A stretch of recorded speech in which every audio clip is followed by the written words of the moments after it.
మేము అపురూపంగా చూసుకునే మా ఇంటి కోడల్ని ఇంకొక్క మాటన్నా నేను చేసే పనికి నువ్వు తట్టుకోలేవు. వెళ్ళవు, వెళ్ళిక్కడి నుంచి.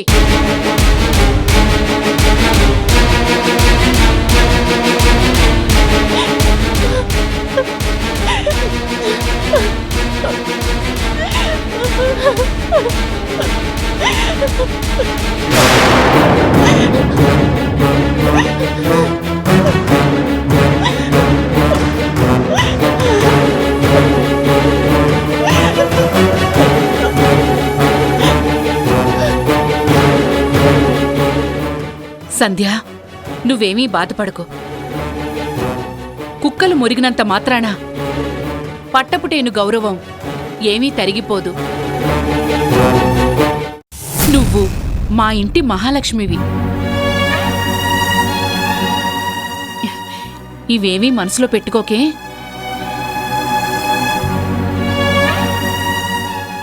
అవును, చిన్నోడేడమ్మా? బయటున్నారేమో చూసొస్తానత్తయ్య.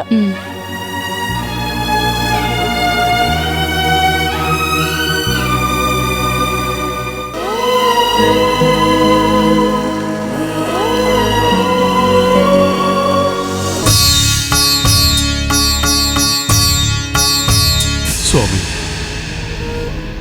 నేనెప్పుడూ నిన్ను ఏమీ కోరలేదు. అసలు గుళ్ళకు వెళ్ళటమే పెద్దగా ఇష్టం ఉండదు. నా అజ్ఞానాన్ని మన్నించు స్వామి. కాని నీ లీలలు ఎలా ఉంటాయో ఇప్పుడిప్పుడే నాకు అర్థమవుతుంది. నా జీవితం ఇంత సాఫీగా ఇప్పటిదాకా సాగిపోవటానికి కారణం నువ్వేనని ఇప్పటికి గ్రహించగలిగాను. లేకపోతే ఇంత చక్కని కుటుంబంలో నాకు జన్మ లభించటం సాధ్యమయ్యే పనేనా? ఇంత ఆస్తి, హోదా ఉన్న కుటుంబం, చక్కని తల్లిదండ్రులు, అన్నయ్య, అన్నిటికీ మించి నా భార్య సంధ్య, ఇవన్నీ నువ్విచ్చిన వరాలే కదా.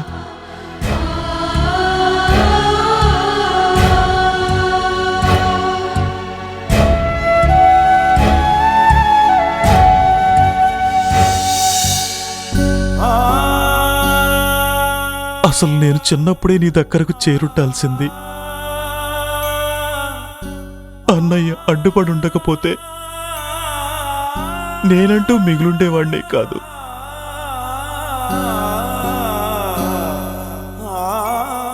బహుశా నువ్వే అన్నయ్య రూపంలో నన్ను కాపాడుతున్నావేమో. అలా కాకపోతే మళ్ళీ ఇవాళ నేను చనిపోయి ఉండేవాణ్ణి కదా.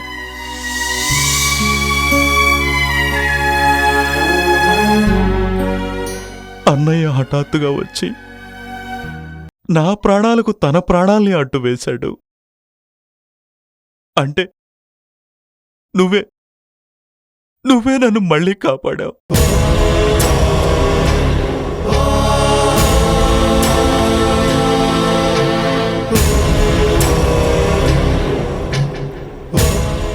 కానీ నా అన్నయ్య అక్కడ చావు బతుకుల మధ్య కొట్టుబిట్టి ఆడుతున్నాడు. నా అన్నయ్యని నువ్వే కాపాడాలి స్వామి. నా మనసు నీకు తెలుసు కదా. అన్నయ్య లేకుండా ఒక్క క్షణం కూడా నేను బ్రతకలేనని నీకు తెలిసి ఎందుకిలా పరీక్షలు పెడుతున్నావు?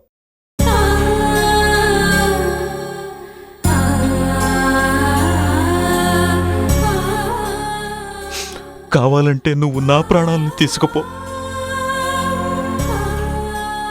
నా డబ్బు, హోదా, ఆస్తి అన్నిటినీ తీసుకుపో. కానీ మా అన్నయ్య ప్రాణాలు మాత్రం నాకు దక్కించు.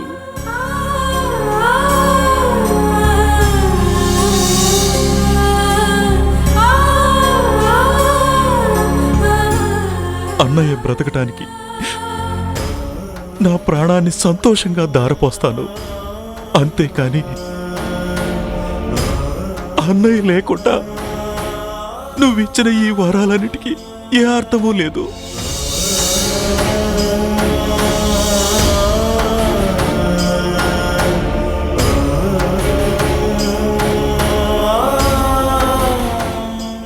మొన్న అన్నయ్యకి కరెంట్ షాక్ కొట్టి పడిపోయినప్పుడు నా పై ప్రాణాలు పైనే పోయాయి. ఇప్పుడు అక్కడ అన్నయ్య పడుతున్న నరకం చూస్తుంటే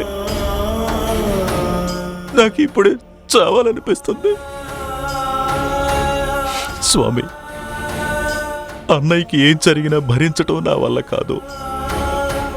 దయచేసి అలాంటి శిక్ష మాత్రం నాకు విధించకు. ఒకవేళ అదే జరిగితే అన్నయ్య కంటే ముందు నా ప్రాణాలు తీసేసుకో.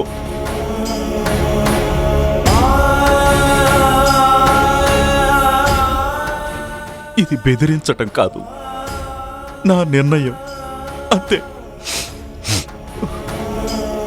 తర్వాత ఏం చేస్తావో నీ ఇష్టం.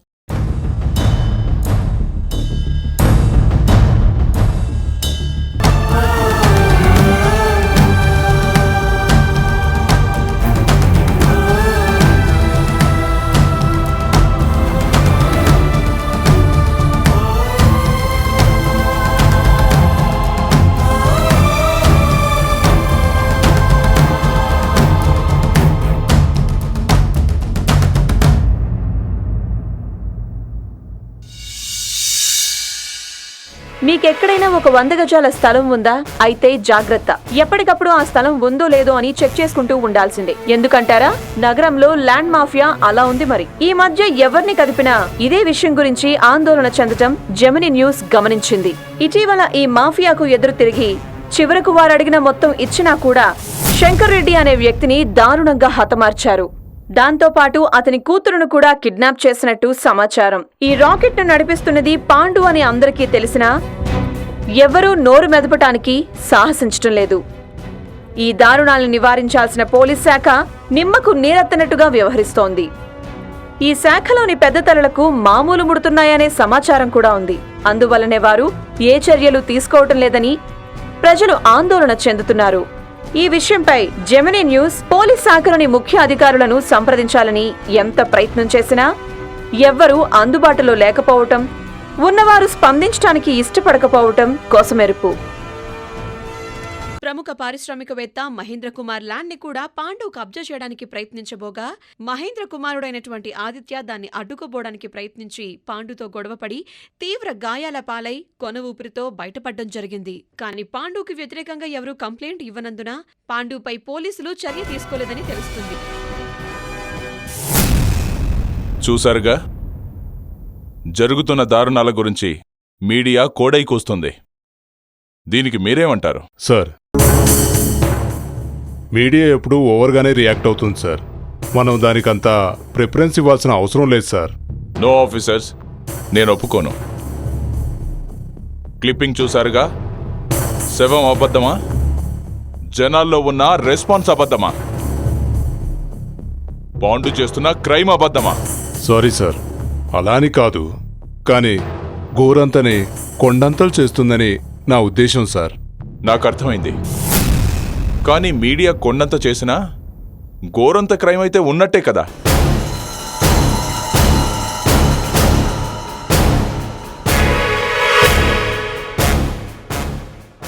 న్యూస్ ఐటమ్ చివర్లో వచ్చిన ఆ బిట్ గురించి మీ అభిప్రాయం? అంటే పోలీసులు లంచం తీసుకుంటున్నారనా సార్? ఎస్. నో సార్, నేను నమ్మను. అదంతా కట్టుకదే సార్. చూస్తాను, మీరు చెప్పండి, అది కట్టుకదేనా?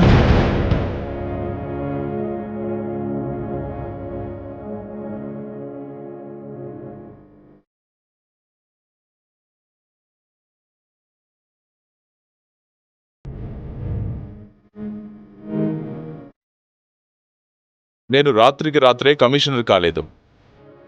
మీలాగా అన్ని స్టేజ్లు దాటి వచ్చిన వాణ్ణి. ఎక్కడ ఏం జరుగుతుందో నాకు కూడా తెలుసు. అందుకే నేను ఒక నిర్ణయానికి వచ్చాను.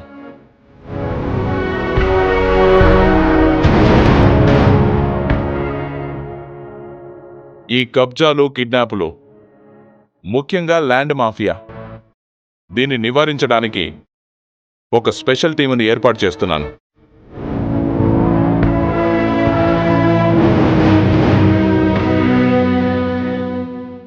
మంచి రికార్డున్న పర్సన్ను ఆ వింగుకు రిక్రూట్ చేస్తాను. ఆ వింగుకు చీఫ్గా, అంటే స్పెషల్ ఆఫీసర్గా ఒక ఆఫీసర్ని అనుకుంటున్నాను. మీ అభిప్రాయం చెప్పండి. బాగుంది సార్, మంచి ఆలోచన. ఓకే, ఇక అందరి లిస్టును ఒకసారి చెక్ చేశాను. నీతి నిజాయితీలో స్పెషల్ క్వాలిఫికేషన్స్ ఉన్న పర్సన్స్ని చూస్తే ఈ ఆపరేషన్కి ఏసీపీ అర్జున్ సూటబుల్ క్యాండిడేట్ అని నాకు అనిపిస్తోంది. మీరేమంటారు?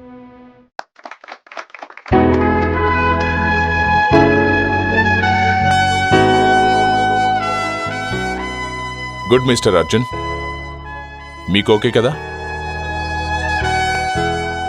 Thank you sir. నాకు ఏ బాధ్యత అప్పగించినా చేయడానికి నేను సిద్ధంగా ఉన్నాను సార్. Very good.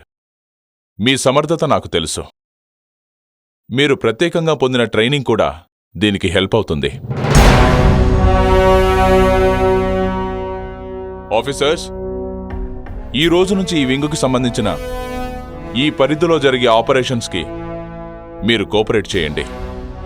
అందరి కోఆర్డినేషన్తో మన సిటీని క్లీన్ సిటీగా తీర్చిదిద్దుదాం. Once again congrats mister Arjun. మీ ఎఫిషియన్సీతో మన సిటీ క్రైమ్లెస్ సిటీగా మారాలి. Thank you sir. I do my level best. Go ahead. Thank you sir. Congrats mister Congrats. Arjun. All the best. Thank you.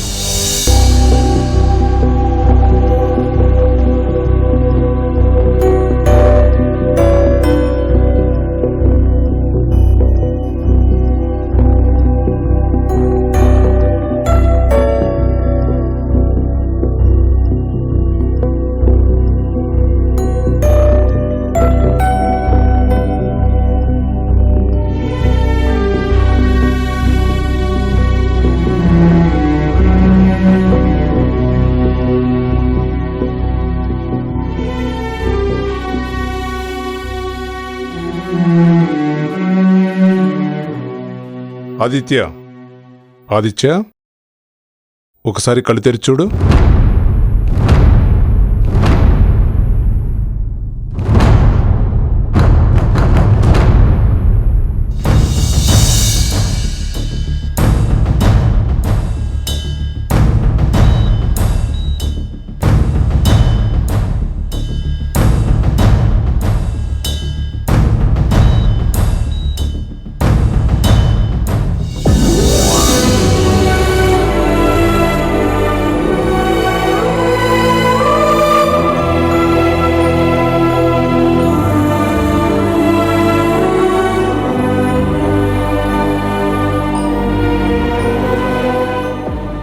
మీ ఎడం కాలు ఒకసారి కదిలించండి.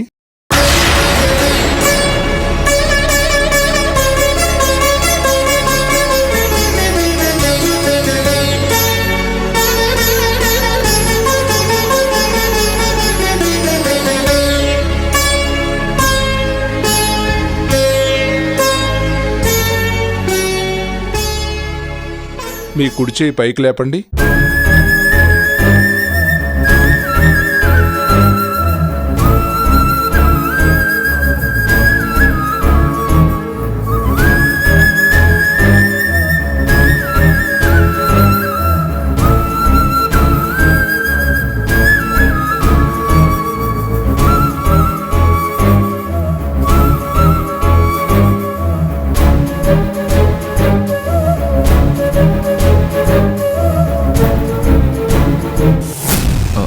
డాక్టర్ గారు, నథింగ్ టు వరీ. కాకపోతే కొద్ది రోజులు జాగ్రత్తగా ఉండాలి. ఇవన్నీ రొటీన్ చెకప్సే. మీరేం కంగారు పడాల్సిన అవసరం లేదు. అలాగేనండి.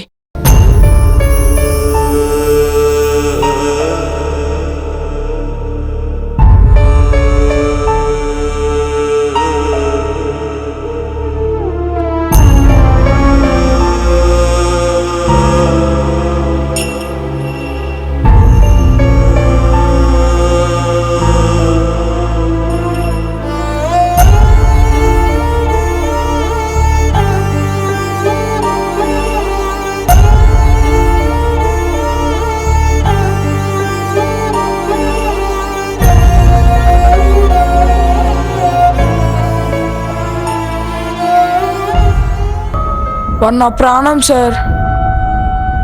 వాళ్ళు లేకుండా నేను బతకలేను. నేను పోయినా పర్వాలేదు, వాడు బాగుండాలి.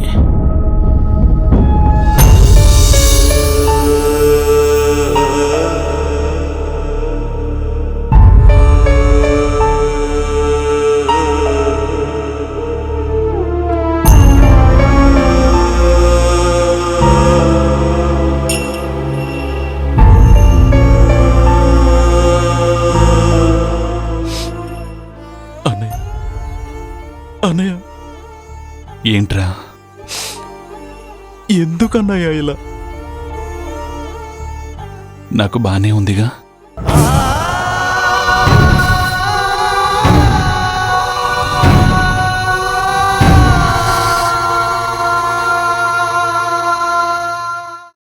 నిన్ను టైంకి హాస్పిటల్కి తీసుకురాకపోతే ఏం జరిగేదో తెలుసా?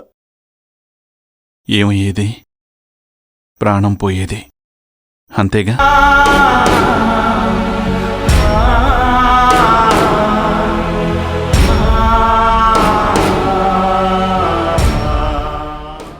అంత మాట అనొద్దు. మేమెవరం తట్టుకోలేం. చూడు,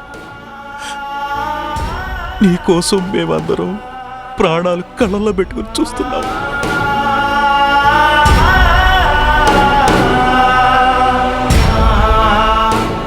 రేయ్, నేను పోతానంటేనే తట్టుకోలేని తమ్ముడి ప్రాణాలు పోతూ ఉంటే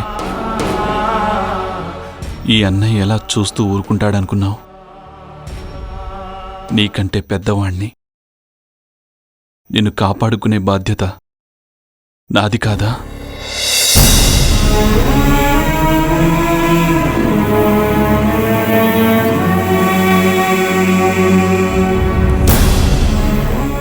అన్నయ్య, నాకేం కాలేదురా.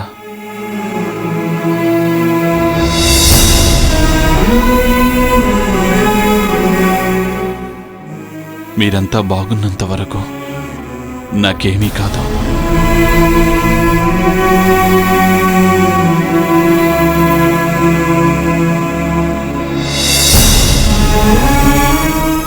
మీరెవరూ వర్రీ కావద్దు.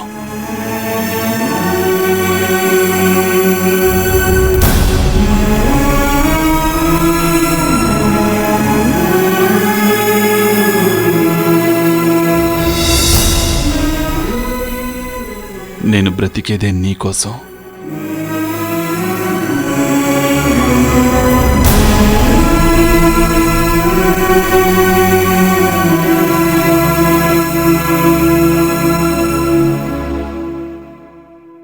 నా ప్రాణం నువ్వు.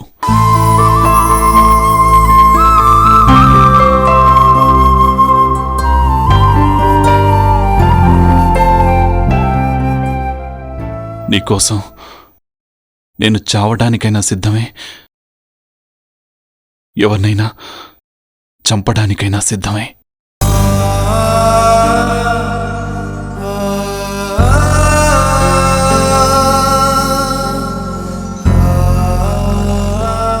ఈ మాట నీ జీవితాంతం గుర్తుంచుకో.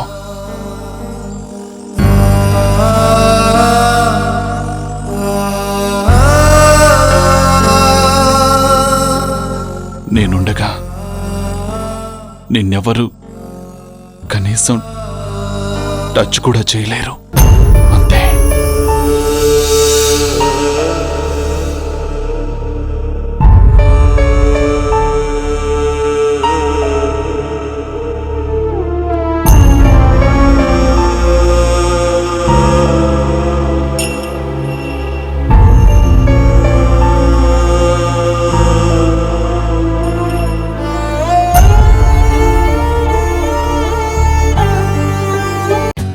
For more updates, like, comment, subscribe to our channel.